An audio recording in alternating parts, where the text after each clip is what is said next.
Praise lord. దేవుని పరిశుద్ధమైన నామమునకు మహిమ కలుగునుగాక. ప్రభు నామమున మీ అందరికీ హృదయపూర్వక వందనాలు. ఈ ఉదయకాలము దేవుని వాక్యాన్ని విందాం. కీర్తనలు 104:33.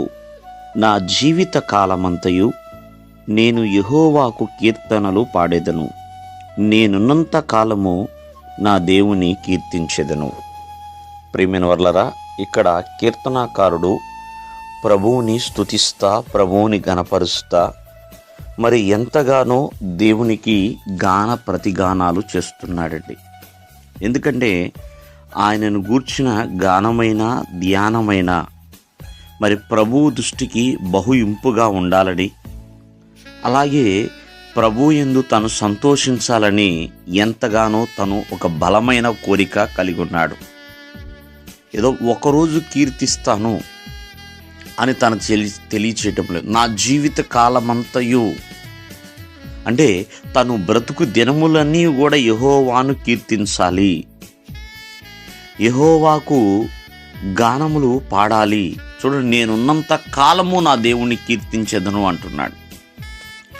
మరి కీర్తనలు పాడాలి ఏ సమయంలో అంటే సంతోష సమయంలో కీర్తనలు పాడవలనను దేవుని యొక్క వాక్యం సెలవిస్తుందండి.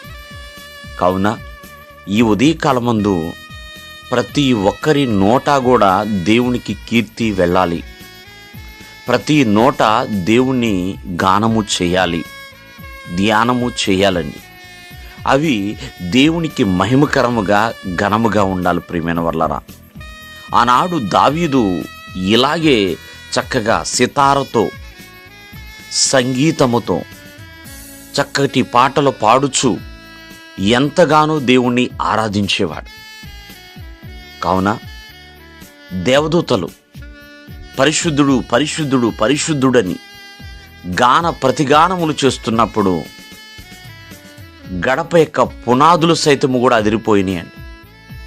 కావున మరి ప్రతి ఒక్కరూ కూడా దేవునికి పాటలు పాడుతూ సంతోషముతో ఆయన నామాన్ని ఘనపరిచే వారిగా ఉండాలి.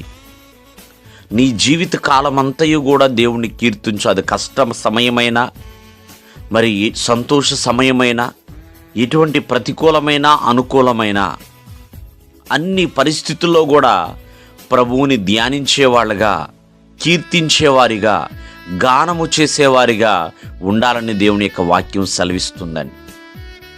ఎప్పుడైతే ఆయన నామాన్ని మహిమపరుస్తామో, ఆయన నామాన్ని గణపరుస్తామో, ఆయన నామాన్ని కీర్తిస్తామో, దేవుడు కూడా మనకి అటువంటి ఘనత మహిమ ప్రభావములను చేకూరుస్తాడు. దేవుడు మిమ్మల్ని దీవించునుగాక. ఆమేన్.